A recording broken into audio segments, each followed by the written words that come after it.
환영합니다.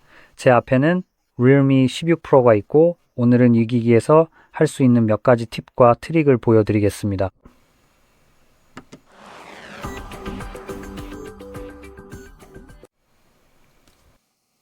먼저 설정을 열고 홈 화면, 라이브 화면, 그리고 스타일부터 시작하겠습니다. 이제 아주 간단한 것부터 시작하겠습니다. 그리고 좀 더 재밌는 것들로 넘어가겠습니다. 여기에서 첫 번째로 이 섹션에서는 기기의 외관과 느낌을 자유롭게 커스터마이즈 할 수 있습니다. 여기에는 이미 미리 만들어진 테마들이 포함되어 있는데 그 중에서 제가 정말 좋아하는 테마가 바로 여기 마지막에 있습니다. 이 테마를 적용하면 시계의 폰트, 배경화면 등 여러 요소가 바뀌고 적용을 선택하면 됩니다. 이제 적용이 되어야 합니다. 아니요, 지금은 아니에요. 켜지 마세요. 또한 원한다면 Always on Display 기능도 포함되어 있습니다. 그래서 사실 이걸 클릭하는 게 맞습니다. 이제 예를 들어 배경화면의 위치를 조정하거나 배경화면을 변경할 수 있는 옵션이 제공됩니다. 직접 설정할 수도 있습니다.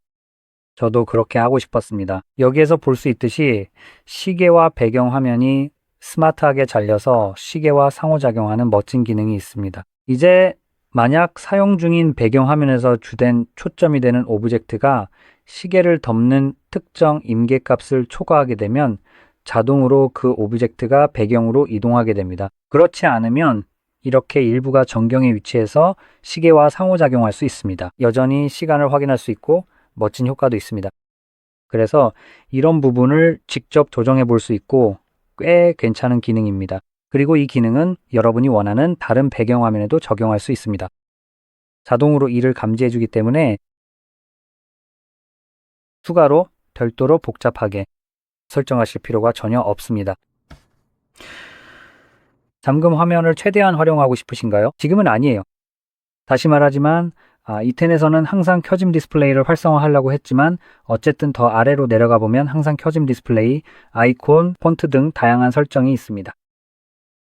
이 부분은 빠르게 넘어가겠습니다. 항상 켜짐 디스플레이 항목에서는 해당 기능을 켤 수 있고 디스플레이 설정에서 이 기능이 어떻게 동작할지 직접 선택할 수 있습니다. 그래서 여기에는 항상 켜짐 디스플레이를 위한 3가지 모드가 있습니다. 항상 켜짐으로 설정할 수도 있습니다. 실제로요. 마지막 옵션인 일정에서는 2가지 시간과 절전 모두 중에서 선택할 수 있는데 이 경우 항상 켜짐 디스플레이가 실행된다는 의미입니다. 휴대폰이 한동안 움직이지 않으면 항상 켜짐 디스플레이가 표시되지 않습니다.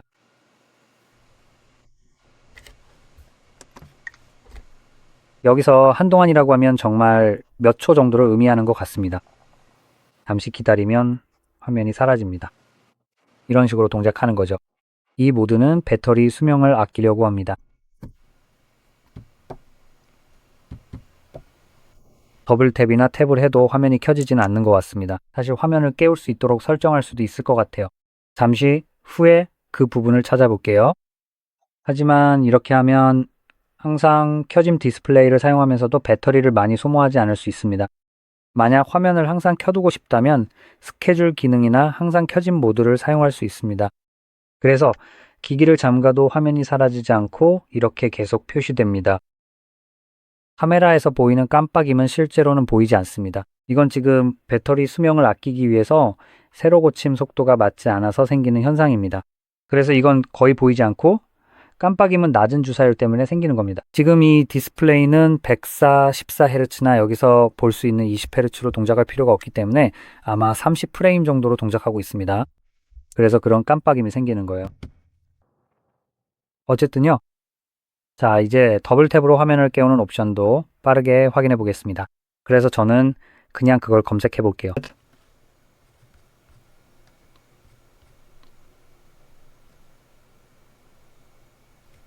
자, 찾았습니다. 이제 이걸 찾을 수 있겠네요. 더블 탭으로 화면을 켜거나 끄기. 이 기능을 사용하면 화면을 깨우거나 다시 끌 수 있습니다. 어쨌든 그 섹션으로 다시 돌아가 보면 다른 옵션들도 있었습니다. 간단히 살펴보면 폰트와 아이콘이 있습니다. 더 많이 다운로드하면 여기에서 볼 수 있고 원하는 것을 선택할 수 있습니다. 이제 아이콘에는 여기서 다양하게 조작할 수 있는 여러 옵션이 있습니다. 어떤 아이콘 팩을 가지고 있느냐에 따라 달라집니다. 그래서 여기에서 빠르게 살펴보면 오토다크 아이콘, 아트 플러스 아이콘이 있습니다. 제가 변경하면 그 옵션들이 사라지고 색상이나 크기 등 다른 것들로 대체되는 것을 볼 수 있습니다. 그래서 어떤 것을 선택하느냐에 따라 각각 다른 옵션을 사용할 수 있습니다. 그리고 이곳은 기기의 외관을 커스터마이즈 하기에 전반적으로 좋은 공간입니다. 더보기 항목 아래에는 강조 색상, 지문 애니메이션, 엣지 라이팅만 있습니다. 색상은 여기와 설정에서 볼 수 있는 이런 종류의 색상을 의미합니다. 저는 일반적으로 이 옵션, 즉 기본 옵션 그대로 두는 것을 선호합니다. 첫 번째 옵션이 다양한 색상을 제공합니다. 다른 옵션을 선택하면 보통 모든 색상이 동일한 것으로 고정됩니다. 보시면 이렇게 바뀌었습니다. 이제 모두 초록색으로 바뀌었죠. 이전에는 각각 다른 색상이었는데 말이에요. 원하신다면 이 기능을 사용할 수 있습니다. 그리고 추가적으로 그 안에서 배경화면을 기준으로 색상을 설정하는 옵션도 있습니다. 만약 여러 가지 색상이 섞인 배경화면을 사용한다면 그 배경화면에서 색상을 추출해서 전체적으로 색상으로 사용하게 됩니다. 여기나 다른 모든 곳에서요. 다시 말하지만 똑같이 모두 같은 색상으로 바뀝니다. 그래서 저는 이게 마음에 들지 않아요. 이제 여기서 한 가지 더 말씀드리고 싶은 게 있는데 바로 지문 애니메이션입니다. 보시면 다양한 지문 애니메이션이 준비되어 있습니다. 원하는 것을 아무거나 선택할 수 있습니다. 저는 없음 옵션에 대해 이야기하고 싶어요. 장난기 많은 분이라면 없음으로 설정해야겠다고 생각하실 수도 있겠죠. 밤에 눈부신 밝은 빛이 나를 비추지 않게 하려고요. 그건 효과가 없어요. 애니메이션만 없어질 뿐이고 밝기는 그대로 남아 있습니다. 지문 센서는 이렇게 빛을 통해 당신의 손가락을 인식하기 때문에 빛 없이 빛을 없앨 수는 없습니다. 기본적으로 지문 센서는 빛이 없으면 지문으로 기기를 잠금 해제할 수 없습니다. 혹시 이걸 할 수 있는 다른 기기를 생각하고 계신다면요. 저는 삼성 제품이 마음에 들어요. 삼성은 소리파를 사용하기 때문에 빛 없이도 이 기능을 구현할 수 있습니다. 그래서 초음파 방식은 거의 소나처럼 감지하는 거죠. 그런 식으로요. 빛이 필요 없지만 이런 기기들은 빛을 이용한 더 저렴한 방식을 사용하기 때문에 사실상 없앨 수 없습니다. 어쨌든 다음으로 넘어가죠. 이제 다음 옵션으로 바로 여기서 디스플레이와 밝기 설정으로 넘어갈 수 있습니다. 그리고 여기서 선호하는 모드에 따라 라이트 모드와 다크 모드로 전환할 수 있고 자동으로 스케줄에 따라 전환되도록 설정할 수도 있습니다. 예를 들어 사용자 지정 일몰부터 일출까지나 아니면 실제 시간을 선택하는 방식이 있습니다. 그리고 화면을 조금 더 아래쪽으로 스크롤해서 내려가 보면 화면 색상 모드에서 디스플레이 채도를 선택할 수 있습니다. 채도가 너무 높으면 여기서 변경하세요. 지금은 괜찮아 보이네요. 약간 푸른빛이 도는 편이에요. 좀 더 파란색 쪽에 가깝죠. 하지만 그 외에는 대부분의 기기처럼 색상이 과하게 표현되는 것 같지는 않아요. 어쨌든 원하는 걸로 선택할 수 있습니다. 이건 전적으로 개인 취향에 달려 있어요. 그리고 그 아래에는 화면의 색 온도 설정이 있습니다. 비비드 모드가 전체적으로 푸른 톤을 띠는 것과 비슷하게 화이트와 내추럴 모드는 좀 더 따뜻한 느낌이 있습니다. 이 설정은 기본적으로 같은 역할을 하는데 전체 화면의 특정 색조를 영구적으로 더해주는 기능이에요. 저는 기본값으로 둘게요. 그리고 방금 보여드린 그 옵션은 또 다른 옵션인 적응형 톤에 의해 영향을 받게 됩니다. 적응형 톤을 활성화하면 디스플레이의 색상을 주변 환경에 맞추려고 시도하는데 제 생각엔 그다지 성공적이지는 않은 것 같아요. 지금은 화면이 굉장히 따뜻한 색감으로 변했는데 왜 그런지 잘 모르겠어요. 여러 종류의 조명이 있을 수 있죠. 차가운 조명, 따뜻한 조명, 그리고 혼합된 조명 등 다양한 빛이 있는데 아무리 그래도 그림자는 남아있을 거예요. 아마 충분하지 않은 것 같긴 한데 어쨌든 이 기기가 이유는 모르겠지만 따뜻한 색을 많이 잡아내서 그래서 화면이 좀 더 노란빛을 띠게 된 거예요. 이제 이 기능을 활성화하면 여기 있는 다른 모드는 보시다시피 완전히 사용할 수 없게 됩니다. 더 이상 어떤 방식으로도 변경할 수 없어요. 이 모드는 기본적으로 카메라를 사용해서 자동으로 조정하려고 하기 때문이죠. 이제 좀 더 아래로 내려가면 화면 주사율 설정이 있습니다. 이 부분에 대해서는 간단하게만 말씀드릴게요. 아마 관심 있으실 수도 있겠네요. 그래서 고주사율, 표준, 그리고 자동 선택 세 가지 옵션이 있습니다. 고주사율과 자동 선택은 사실상 같은 기능입니다. 최대 주사율은 144Hz이고 자동 선택도 기본적으로 최대 144Hz까지 지원합니다. 이 둘은 사실상 같은 기능이기 때문에 이 중 하나의 옵션은 사실 별로 쓸모가 없습니다. 표준 옵션은 이 두 가지와 표준 사이에서 차이를 느끼지 못하는 분들에게 적합한 선택지가 될 것입니다. 자, 이제 이게 뭔지 잘 모르시겠다면 이해하기 쉽게 설명해 드릴게요. 혹시 스톱 모션 사진을 본 적이 있으신가요? 예를 들어 큰 바퀴 같은 것의 사진이 여러 장 붙어 있는 걸요. 사진이 20장 정도 있다고 가정하고 돌려보면 연속 촬영된 것이라 이미지가 애니메이션처럼 움직이는 것처럼 보이게 됩니다. 자, 이제 사진이 20장밖에 없으니 움직임이 매우 끊기게 보이죠? 할 수 있는 게 한정적입니다. 하지만 기본적으로 이게 바로 그런 원리입니다. 하지만 20장이 아니라 60장이면 1초에 3배 더 많은 이미지를 보여주게 되니까 보는 것이 훨씬 더 부드럽게 느껴집니다. 그리고 어토 셀렉트와 하이 옵션도 마찬가지입니다. 이 옵션들은 프레임 수를 더 끌어올려서 초당 144 프레임까지 보여줍니다. 즉, 스탠다드보다 2배 이상 많은 이미지를 보여주는 셈이죠. 하지만 어떤 사람들은 이 차이를 잘 느끼지 못하기도 합니다. 그래서 144로 설정하고 화면을 위아래로 움직여도 그렇고요. 그리고 60으로 바꿨을 때도 이 둘 사이에 큰 차이를 못 느낀다면 이 두 가지 옵션 중에서 60으로 그냥 사용하셔도 됩니다. 이렇게 하면은 배터리 수명이 더 길어지고 차이를 못 느낀다면은 사실상 손해볼 게 없습니다. 이제 배터리 수명이 더 좋아진 거죠. 만약 차이를 느낀다면 그건 여러분의 취향에 달려 있습니다. 저는 부드러운 주사율을 좋아해서 실제로 차이를 느끼기 때문에 이 옵션을 선택할 겁니다. 하지만 만약 차이를 못 느낀다면 꼭 표준 옵션을 사용하세요. 그게 배터리 수명을 더 오래가게 해줍니다. 그리고 이제 다음으로 넘어가겠습니다. 자, 감사합니다 라고 해야겠네요. 사이드 패널을 켜는 옵션이 있어야 하는데 사실 이미 활성화되어 있어서 여기서 바로 볼 수 있습니다. 거의 보이지 않네요. 그 위로 스와이프 할 수 있습니다. 그러면 여러 애플리케이션에 접근할 수 있고 편집을 눌러 더 많은 앱을 추가할 수도 있습니다. 정말 많은 앱을 추가할 수 있어요. 이 목록은 보이는 한계를 넘어서면 스크롤 할 수 있게 됩니다. 자, 이제 완료를 클릭하면 이 목록이 스크롤 가능한 리스트로 바뀐 것을 볼 수 있습니다. 여기에는 스크린샷, 화면 녹화기, 파일, 독과 같이 관심이 없을 수도 있는 옵션들도 있습니다.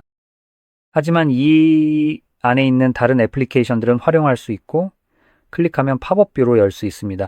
그래서 여기서 설정 앱 위에 애플리케이션을 바로 사용할 수 있습니다. 두 앱 모두 동시에 잘 작동하고 있고 저는 이것을 최소화할 수 있습니다. 보시다시피 원하면 이걸 없앨 수 있습니다.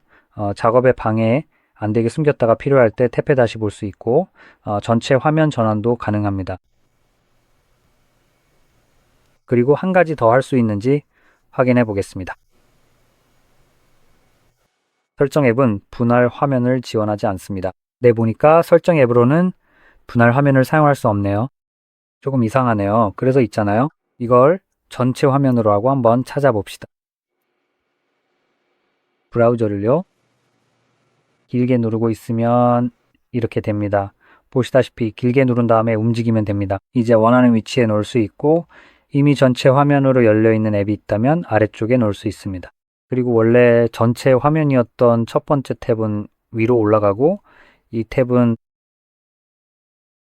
아래쪽에 보이게 됩니다. 아니면 위쪽으로 옮겨서 순서를 바꿀 수도 있고 이렇게 하면 두 개의 다른 앱을 동시에 사용할 수 있습니다. 그리고 네, 이건 전혀 신경 쓰지 마셔도 괜찮아요. 그냥 예전에 올렸던 이전 영상에서 쇼를 시청할 때 실제로 제가 사용했었던 물건이거든요. 넷플릭스 구독 없이도 볼 수 있고 넷플릭스가 스크린샷을 막거나 제한하는 걸 우회할 수도 있었죠. 네, 물론 이건 실제로 적용되는 건 아니에요. 링크를 찾고 계신가요? 여기 있습니다. 아무 이유 없이 이 정보를 가지고 원하는 대로 하세요. 그래서 이 패널은 꽤 훌륭해요. 멀티태스킹을 아주 쉽게 할 수 있게 해줍니다. 이제 다시 설정으로 돌아가서 내비게이션과 상태 표시줄 또는 내비게이션 알림 상태 표시줄 아니면 빠른 설정 쪽으로 이동할 수 있습니다. 그중 하나가 바로 여기 있는 상태 표시줄인데 제가 지금 말하려는 부분이 바로 이겁니다. 여기에서는 표시되는 일부 토글을 비활성화해서 더 깔끔한 화면을 만들 수 있습니다. 개인적으로는 블루투스처럼 항상 켜져 있는 기능은 굳이 볼 필요가 없다고 생각해요. 이제는 예전보다 선택지가 줄어서 좀 더 불편해졌어요. 그래서 사실 아무 이유 없이 점점 더 불편해지고 있는데 저도 이 점이 좀 짜증납니다. 제가 사람들이 알아두었으면 하는 옵션 중 하나는 NFC인데 이 기능은 실제로 이 기기들에서 기본적으로 항상 비활성화되어 있습니다. 왜냐하면 혹시라도 당신이 기기에서 뭔가 쓸데없는 게 백그라운드에서 돌아가고 있다는 걸 알게 되면 큰일이라도 나는 것처럼 말이죠. 근거리 무선 통신을 허용한다는 건 주변의 다른 기기들과 통신할 수 있다는 의미입니다. 정말 멋지죠? 저는 이런 기능이 정말 마음에 들어요. 그리고 이 기능은 기본적으로 토글로 활성화되어 있지만 숨겨져 있어서 상태 표시줄에는 나타나지 않습니다. 저는 개인적으로 이 기능을 활성화해두고 있는데 이런 기능을 이용해서 결제할 수 있기 때문입니다. 매장에서 비접촉 결제를 할 수 있죠. 그래서 저도 이 기능을 사용하고 있고 항상 켜져 있기 때문에 제 경우에는 숨겨진 상태로 두고 있습니다. 그리고 또 한 가지 아까 말했듯이 블루투스는 저는 꺼두는 걸 좋아합니다. 여기서는 비활성화할 수 있는 항목이 많이 빠져 있지만 좀 더 깔끔한 화면을 만들 수 있다고 생각합니다. 실시간 네트워크 속도 표시도 어떤 이유에서든 없앨 수 있는데 이게 활성화되어 있다면 없앨 수 있습니다. 심카드는 실제로 심카드를 넣으면 보통 사라지기 때문에 그건 별로 문제가 되지 않습니다. 와이파이는 예전에는 끌 수 있었는데 이제는 더 이상 불가능한 것 같습니다. 그리고 배터리 잔량 표시와 관련해서도 여기서 편집할 수 있습니다. 저는 배터리 아이콘 안에 표시되는 게 좋더라고요. 어차피 이게 기본 옵션인 것 같습니다. 이렇게 하면 기기가 더 깔끔하게 보입니다.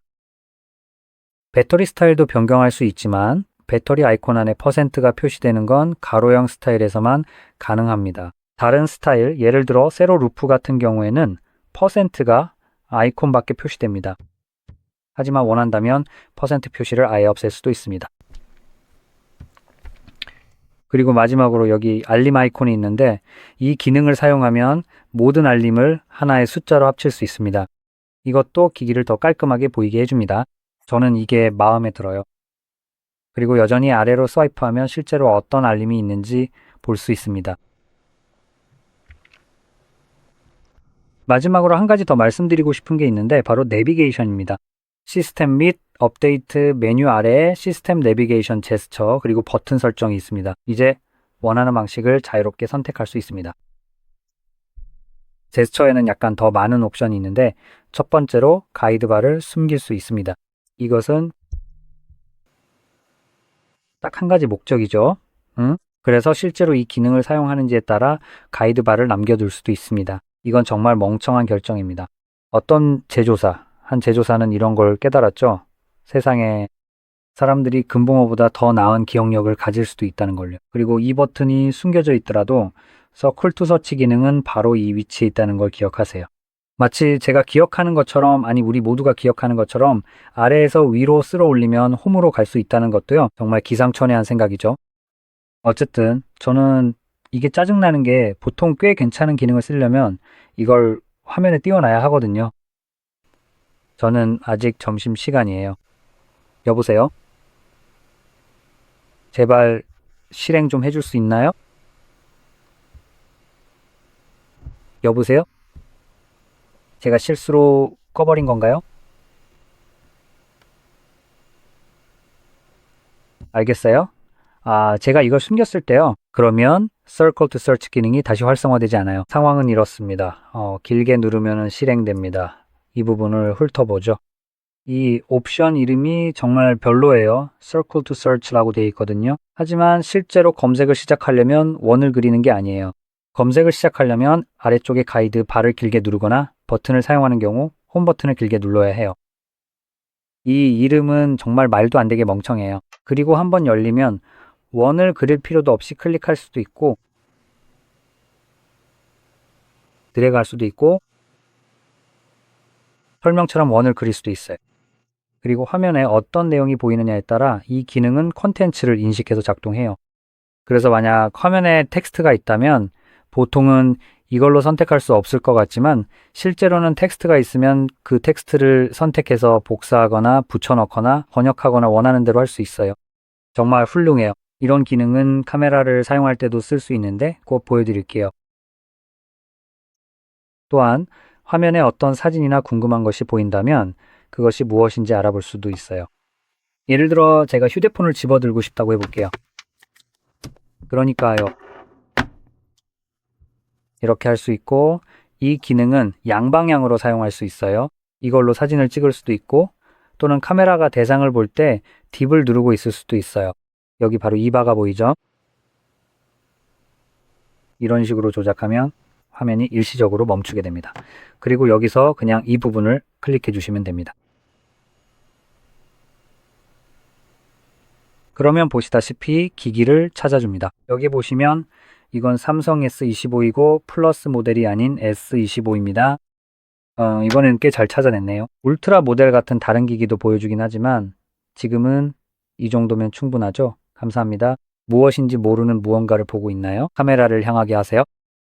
그러면 준비 끝입니다. 기기를 찾아줍니다. 이게 하나의 사용 사례예요. 자, 이제 또 다른 예시로는 제가 아마 어딘가에 분명히 가지고 있을 것 같은데요. 잠시만요. 조금만 더 기다려 주시겠어요? 제가 깜빡했네요. 6번째, 정체를 알 수 없는 글자가 적힌 종이 같은 게 어디 있더라? 여기 있을까요? 아니네요. 그게 아니에요. 아, 찾았네요. 여기 보시면 다양한 글자가 적혀 있는데 모두 영어는 아니에요. 그럼 다시 카메라로 돌아가 볼게요. 이 상자에 카메라를 그냥 향하게 하겠습니다. 다시 한번 버튼을 누르고 원을 그려서 검색하세요. 그리고 여기 다양한 언어로 뭐라고 쓰여 있는지 잘 보세요. 이걸 좀 더 가까이 가져가 볼게요. 여기 있는 번역 버튼을 클릭하겠습니다. 그리고 그냥 여기를 계속 지켜보세요. 보이시죠? 영어가 아니었던 모든 글자를 영어로 번역해 줬고 이걸 위쪽과 아래쪽 모두에 적용했습니다. 비록 그것들이 제 생각엔 서로 다른 언어였지만요.